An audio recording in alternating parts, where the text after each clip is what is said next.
Okay, I hope you guys are all ready. If not, get started rolling here. So thank you all for being here today at the Tabulation Center.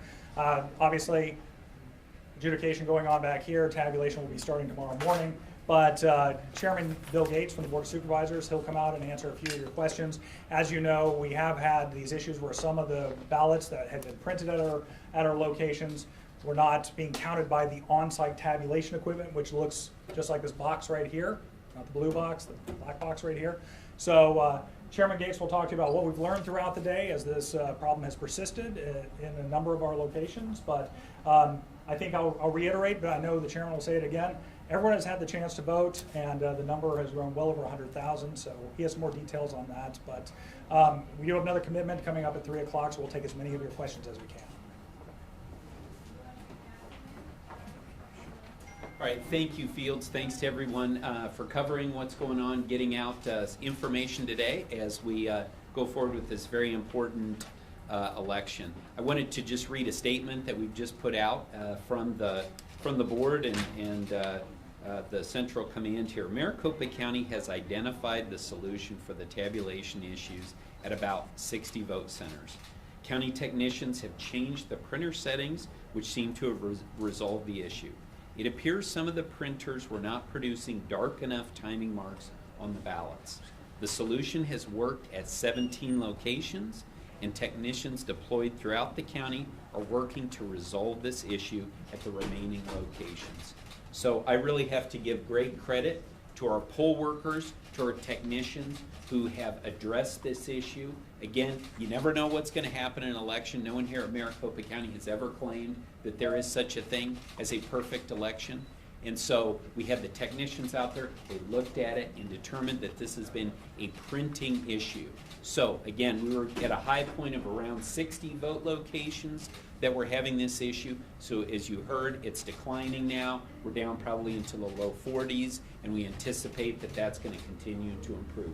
But like Field said, even when we did have this active issue, still, there was no one who came today with a valid ID who was turned away from the polls. Those people were given a ballot, they were given the opportunity to fill out the ballot, and then if the ballot was not going through this tabulator, they then had the option to put it down here in box number 3. Or also, we've been giving people the option to check out if they wanted to, if they were uncomfortable putting the ballot there in box 3, and then they could go to one of the other 222 vote centers across Maricopa County. So happy to answer any questions that you might have. Yes, Jason? I guess just how frustrating was this? I mean, obviously this is not how you wanted to start out election day. It happened, but for you, it's just frustrating, but you know, you're pleased that it's being addressed. Yeah, no, I mean, there's no question that's frustrating, but again, really important for people to understand that all those vote locations, they opened on time, so it wasn't a case where people were showing up and the doors were locked, but they were coming and they were not able, some of these people not able to feed it into the tabulator. It's frustrating, but that's why I'm so grateful for all the people who worked on this. This was a tough issue, people were trying to figure it out, and now that we've got a solution, really pleased. But again, even when we had this and we hadn't figured out the solution, people were still able to vote. It was just a matter of maybe not, voting in the way they wanted to. Also, this putting their ballot here in box 3 and then bringing it down here for central tabulation later tomorrow, that's how a majority of the counties in Arizona, they vote that way. People go into their polling place or vote center, vote there, and then the ballot is sent into their central tabulation. Yes? Yeah, thank you. Mark Fincham has just told my colleague that he's talking to the AG's office, looking at filing a court order to extend voting hours. How do you respond to he and others alleging disenfranchisement from this issue? Yeah, so again, we do not believe that anyone has been disenfranchised because no one has been turned away. Our job here, we're trying to run an election. We're focused on that. If a court orders us to keep the doors open after 7 p.m., allow people to get in line after 7 p.m., that's up to the court. But we're not going to be moving that. We're not going to be moving that date. We're planning on, or that time, we're still planning on being done at 7 p.m. Yes. Can you clarify the printing issues? Was it because of the ink or the paper? And ultimately, that falls on you and the Board of Supervisors, correct? You can. Yeah, so I don't. So I'm not going to try and get too much into the details of this. I'm not a tech guy, but I can tell you it was a printer issue. It was not an issue with the tabulator. It was a printer issue. And one of the reasons that we were trying to figure out and kind of having a little trouble trying to figure out what the problem was that all the variables from August were exactly the same this time. So same type of paper, same type of printer, all of that. But again, we've identified the issue now, and now the situation is definitely improving. And are you going to? Oh, go ahead, Are you Jen. going to be able to run the ballots put into that box normally through your tabulators here, or are you going to have to duplicate that because of the toner issue? Yes, so we believe that we will be able to run the ballots through central accounting here without duplication. But if we do have duplication, again, we've got bipartisan boards who handle that. But we've got a strong level of confidence that we will be able to run the ballots that go into box 3 through the central account machines without going through duplication. And a follow-up question on that, have you been able to, you've been using these same printers with the same settings during early voting, correct? And you've been taking them back here and running them. So did you see issues during that? Have you been duplicating or adjudicating more?